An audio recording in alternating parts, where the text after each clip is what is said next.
এক বনে বাস করত এক হরিণ। সে একদিন একটা জলাশয়ে পানি খেতে গেল। পানিতে হরিণটা তার প্রতিবিম্ব দেখতে পেল।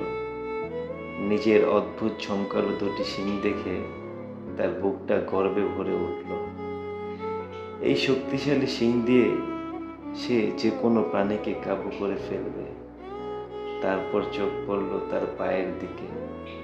এত চিকন পা দেখে তার মেজাজ খারাপ হয়ে গেল। এরকম বিচ্ছিরি পা কি তার শরীরে মানায়? হঠাৎ হরিণটা দেখতে পেল একটি সিংহ আসছে তাকে ধরতে। সিংহকে দেখে ছুটতে শুরু করলো। সিংহ ছুটছে তার পিছু পিছু। খোলা জায়গা পেয়ে সিংহকে অনেক পেছনে ফেলে ছুটছে হরিণ।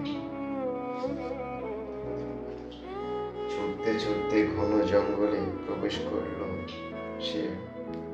জঙ্গলটা এত ঘন যে গাছের ডালে হরিণের শিং আটকে গেল। হরিণটা দৌড়াতে পারল না। তখনই সিংহ এসে হরিণটাকে ধরে ফেলল।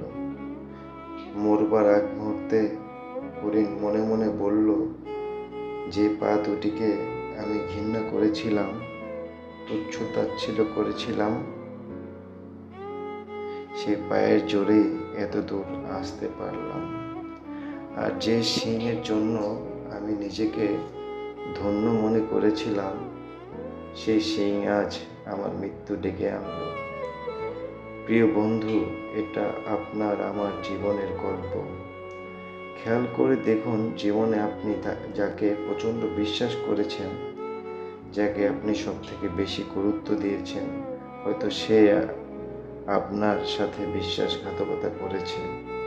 সে আপনাকে চরম বিপদে ফেলেছে। আবার যাকে আপনি কখনো গোনায় ধরেননি, ব্যাপক তুচ্ছ তাচ্ছিল্য করেছেন, চরম অবহেলা করেছেন,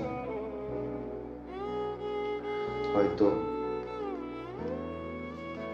তার কাছে থেকে এমন কোনো উপকার পেয়েছেন যেটা আপনি কল্পনা করতে পারেননি। মানুষ কখন কোন পরিস্থিতিতে পড়ে সেটা আমরা কেউ বলতে পারি না। এজন্য অহংকারের বশবর্তী হয়ে অন্যকে তুচ্ছ তাচ্ছিল্য করার অভ্যাস আমাদের ত্যাগ করা উচিত। ধন্যবাদ।